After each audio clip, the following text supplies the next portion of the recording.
Eubank Jr. Yeah. What was it like being in camp with him? And I know we get a lot of conflicting stories about what it's like to be in camp with him, and you know, certain things get leaked and maybe it shouldn't. What was it like to work with the Eubanks? The Eubanks were very nice to me. Maybe because I'm a nice guy, maybe nice looking, I don't know. But we sparred about, I think the first time I went up there, sparred about 5 rounds. I underestimated it because obviously there's a few weight classes below me, so I kind of stood there, took a lot of shots, and I thought, you know, what am I doing? Like, let me just go back to boxing. Went back up there the next time.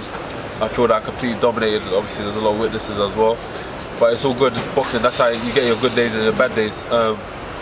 When I went there first, Chris Eubank Sr. took us to like a private room and spoke to us for like an hour and a half. Talking about the ins and outs of boxing, marketing. What was that like? Oh, that was priceless. It's priceless. And I suppose you'd like to share some of the little bits. I can understand this was sort of, you know, a private moment. I respect that, but I mean, what was the gist of what he was saying? So he was more talking about different things about the art of boxing and how one should take, how a boxer should take the sport. He spoke about things that's happened in the past. Obviously, I just mentioned the names: Gerald McLennan, Michael Watson. He said this sport ain't a joke, and that's why his son is doing his thing, because he's taught him the ropes, and he's gone his way. He takes it very, very seriously. He told me to commit things to memory, and I'll tell you one thing that I've committed to memory. The days are long, but the years are short. So it's all about making the right decision.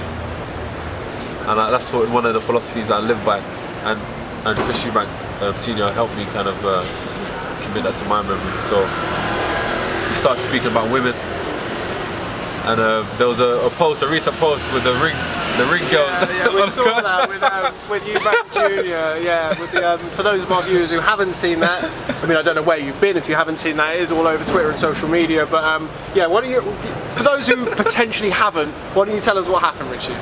So the ring card girls, what they do, like once like a boxer has won a fight or lost whatever, and they get interviewed inside the ring card girls come behind the cameras as part of the scenery, like a pretty face, nice teeth, cleavage, you know, the usual. And they tried to come behind Chris Eubank Jr. Senior just told him to just go to the other side, like stay out of the shot. And it was funny. It's all on Twitter, so you can just have a look at it. So what did he have to say about women in your private talk? I imagine he had some quite interesting pearls of wisdom. He told us, like, you have to be careful with women. Like, in life, if you chase women, you'll lose a lot. You lose focus, you can lose money, you can lose a whole bunch of things. But if you focus on your goal and success, women will follow you. And he said, carry on focusing on your path, take it seriously. He told us that the pads are lazy. It's funny. He said I should hit the heavy bag and spar guys that are way better than me. He said if I get beaten up in sparring, that's good for me. That's good. That'll make me a champion. If I'm not learning anything in sparring and sparring easier guys, then it's a waste of your time. That's what he said. That's why it's important that you experience tough guys in the ring. So once you get in a real fight and you just know you've been there before, you can handle yourself, and it gives you that calmness to relax. So yeah, it's like it's all good. It's all good. One thing he did tell me as well, what I found was quite hilarious. He spoke a lot about poems.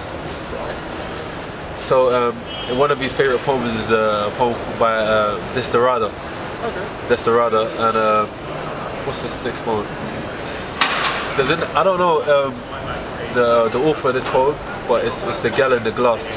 He told me I should commit it to memory, and if I've got any kids, I should teach it to my children and to other young girls, especially.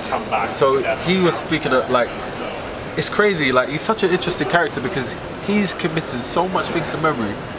He was just reciting poems after poem after poem after poem. like word for word. So they're like, it's like pages long. Okay. Minute long poems. It's just saying, I'm like, it's impressive. Do you remember any of it? No. But I did research on Google. The Desperado one's quite nice, so Maybe I'll take a look at that. Yeah, maybe. Or anyone watching, have a look at that. Hey, my fans, it's Michelle Joy Phelps, and if you haven't already subscribed to my YouTube channel, make sure you go ahead and do so by clicking right here.